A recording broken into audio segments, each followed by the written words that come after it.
আলাইকুম আপনারা সবাই কেমন আছেন নিশ্চয়ই কমেন্টে জানাবেন।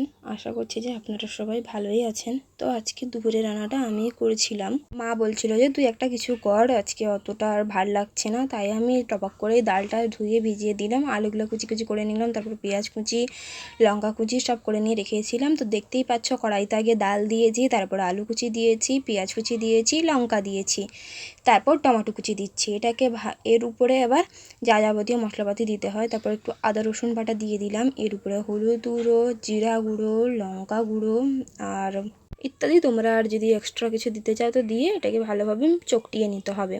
তো আমি ভালোভাবে চকটিয়ে নিয়েছি। আর যেটা মেন উপকরণ হলো লবণ, তো লবণটাই তো দিতে হবে, তো লবণটা দিয়েই আমি ভালোভাবে মিশিয়ে নিচ্ছিলাম।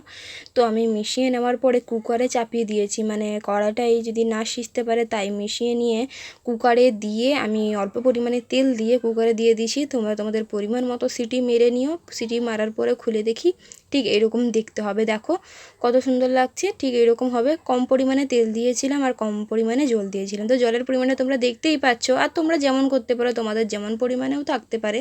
যাওয়ার পরে আমি নামিয়ে একটু সসপ্যানে তেল দিয়ে আর একটু পেঁয়াজ কুচি দিয়ে ভালোভাবে বাদামি বাদামি করে ভেজে নেব।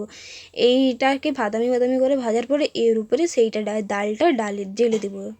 ডালটাকে আমি অন্য পাত্রে আজড়িয়ে রেখেছি, তোমাদেরকে দেখাচ্ছি। দেখো কত সুন্দর কালারফুল হয়েছে, তাতেও এখন বাঘার দেওয়া হয়নি।